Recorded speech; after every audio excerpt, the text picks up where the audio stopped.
What's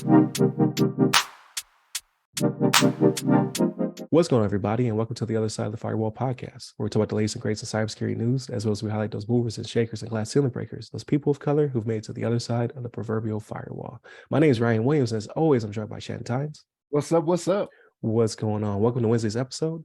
So Monday and Tuesday, we go over our topics. So Monday's episode dealt with a USB explosive. So about 5 of these things were mailed out, causing damage to hands and faces when they blew up. So definitely tune in for that one. Tuesday, we discussed the creation of a 7th military branch, the cyber branch, potentially, and just our thoughts about that. The 2 crusty, retired Air Force members and how we feel about that. So definitely tune in for that. And then today, our discussion revolves around an article that I found from TechCrunch entitled "Natives Rising Wins Backing to Help Native Americans into Tech and Startups." So as we discuss, the purpose of the show, right, is to kind of showcase and highlight people of color who are either in cybersecurity or trying to break into cybersecurity. Specifically, this show tries to bring in people who are already in those C-suite and senior level positions to kind of show how they got there, their career progression, their challenges and hurdles and things of that nature, because we make up such a small portion of cyber, about 8%. And then women make up even a smaller percentage of cybersecurity based upon population, right? Because there's over half the population are women, but a very small amount of them are in cybersecurity. I think like 16% or something like that. So bigger than overall Black population in cybersecurity, but still very disproportionate to cyber in general, right? Most of cyber is one type of person, right? White male makes up a good 67% or 72% or something like that. It's like a very high number of people in the field, especially in senior and C-suite positions. So this article, to go back to it, was written by Mike Butcher. It says, according to the National Center for Education Statistics, Black, Latina, and Native American women represent approximately 16% of the total U.S. population, but make up only 4% of students obtaining bachelor's degrees in computing. On this trend, women of color receiving computer degrees will not double until 2052, which is pretty far away still, by which time they would be an even smaller proportion of all graduates. And out of the data emerges the fact that Native American women are least likely to benefit from the wealth and opportunity of tech industry, and those obtaining computer degrees, only 0.1% of them are Native women. So very, very small percentage. And this article kind of breaks some of that down and just opportunities, hopefully in the future, to grow that population. So we've talked about in the past how you have your Apples, Microsofts, your Googles, Bell South, like building pipelines in Black communities, specifically near or around BCUs. To kind of draw that talent in. Again, we talked about it a couple weeks ago, where it's a matter of access, right? Like not only are these opportunities not necessarily in our communities, but also once we are in the pipeline, there are people who look like us, who represent us in those senior positions that will allow us to have that bridge to access, right? We're not asking for a hand out, we're asking for a hand up. And this article specifically goes into how the Native female population is even smaller of a population, which are not going to necessarily benefit from this big tech boom in IT and cybersecurity until 2052 at the earliest, by which there'll be even smaller population potentially within a bigger pool of people who are vying for these jobs. So how you feel about this, Shannon? So I got a couple views on this, right? So like I would be curious to know of these women, right? So let's just say high school graduates, right? And I know this isn't the case, and I don't want this to come off to sound how it may sound, but like, are they getting learning from schools that are not on reservations? Are they getting learning from schools on reservations, which is a way smaller percentage, right? Like, are we talking about women that are just graduating out of Oklahoma, Nebraska, places where federal land is, that has schools that are severely underfunded, right? Like they don't get a lot of money for their education when it comes to those reservations and where they're learning. Now, here's the thing. I know that's not the only place where they're graduating from, but is that one of those things where even in the article they talk about access to wealth and things of that nature, right? So maybe they're not getting the opportunities, you know what I mean? Because I know there are scholarships and things like that for Native Americans, but at what percentage is that, right? So like that access, like we talk about how small it is for different scholarships and things like that for people that are Black, right, of color. So when it comes to Native Americans, it's even smaller percentage, right? But they are an even smaller percentage of the population, right? So for the government to think about it, they're like, well, there's only this many, you know, that can benefit from it. Why would we do that? Okay, or why would we put the time into that, right? You got to make noise for it, right? If you're, you know, 0.1% of the population or whatever that is, you know what I mean? Like you're not going to be that Right. wheel, you know what I mean? Like you don't have maybe they do have, you know, an equivalent to, you know, NAACP or something like that, and I'm just not aware Right, of. which I believe they do. Like, I can't remember off the top of my head, right? But I believe there is like a league or something of that nature that does represent the population. But I know I they have think a different lot of, tribes. Like I know they have different ones for different tribes, but I'm talking about like right. NAACP, like it is Black people as a whole. You know what I mean? Like, Mhm. is there one, or is it, you know, the Cherokee tribe has their own that does this, you know, Chippewa does this, or you know what I'm saying? That Right, right, right.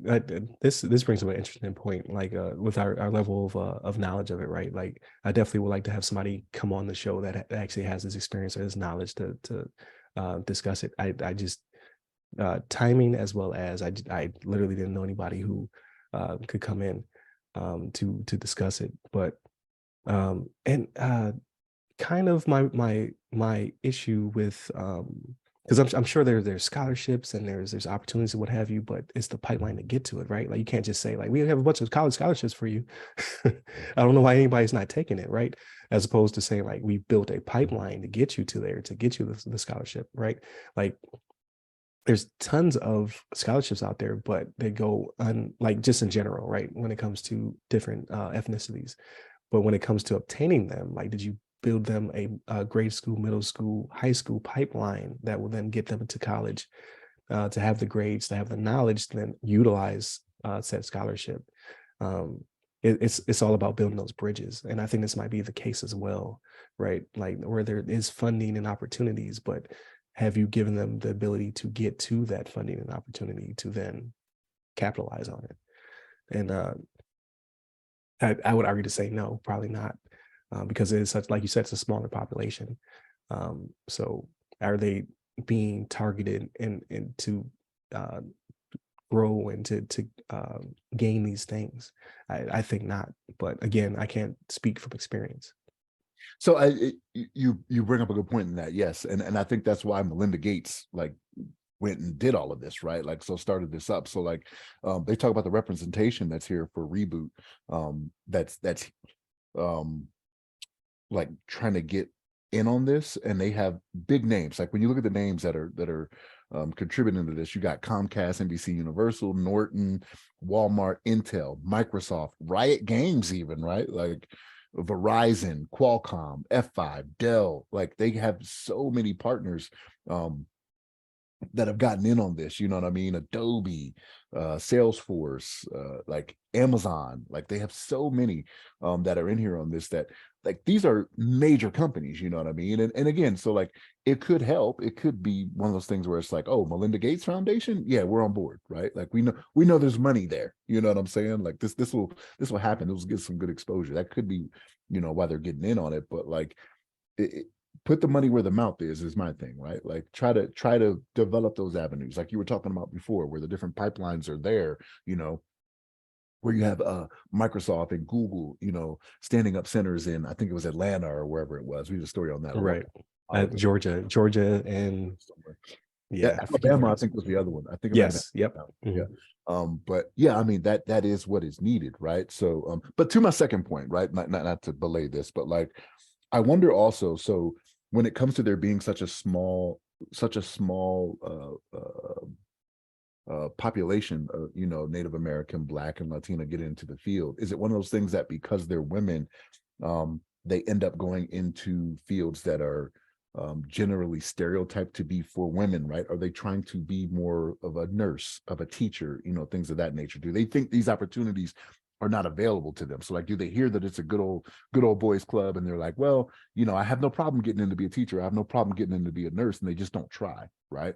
And I'm not saying that to victim blame and say that that is the case, but there are some times where people are just like, man, I know this is going to be hard, and I know this will be a way for me to progress with my life, right? Like, you can make a good living being a nurse, you know what I mean? So like, is that something that they're going to be doing because it's the easier path, And how do we make that, how do we get rid of that stigma, right? Like, where it's, where it's a majority white and male, profession. Like, how do we advertise that? Like, how does that get done? I don't have the answer for that, right? I asked that rhetorically, you know what I'm saying? But Right. also, That's true. And we talked about it, I think like 3 or 4 weeks ago, how kind of like DNI was being shed, DE&I was being shed because of the layoffs and what have you. But there are some companies that still are focused on it. Like I had a opportunity to meet with members from Booz Allen Hamilton, and they have a very strong DE&I program where they have a podcast as well as a magazine, and they have different groups. So you have the women group, the Black group, Hispanic, so on and so forth, right? Like people who have neurodiverse, or I can't remember the name of it is, but people who have challenges, they have their representation as well. So they still exist, but it's like really big corporations that are doing this. And doing it well. So in this article, it talks about Natives Rising. It's a nonprofit organization with indigenous community members spanning more than 100 tribes, right? So if you want to be an ally, or you want to learn more about this organization and how it helps Native Americans, specifically in this case, Native American women, get into tech, definitely do some research. I'll put a link into the article and what have you, and see how you can help and use your voice. Like you said, Melinda Gates may just be that catalyst in this case that brought in all these other companies. Like that, it's like everybody doesn't have that type of money.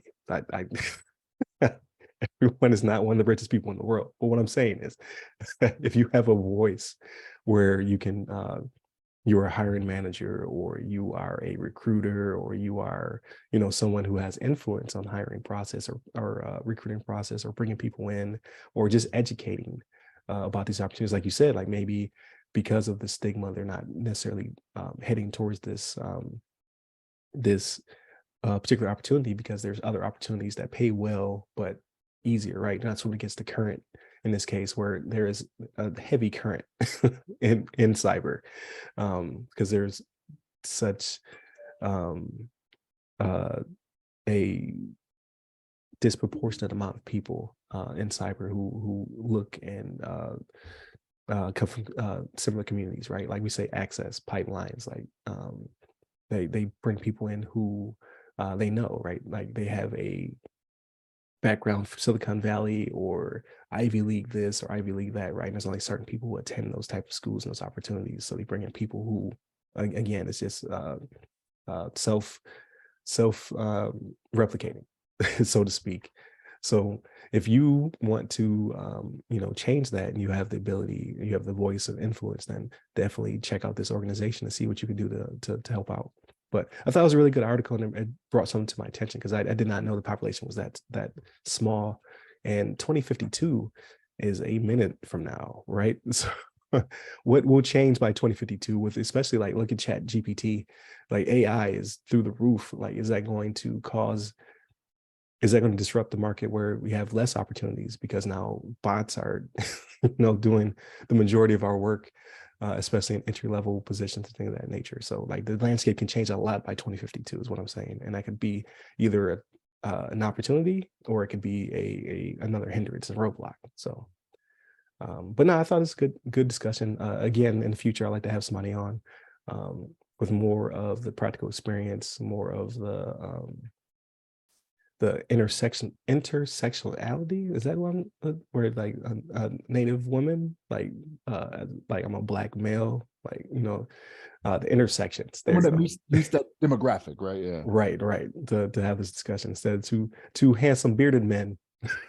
discussing women in cybersecurity. But definitely continue to check us out.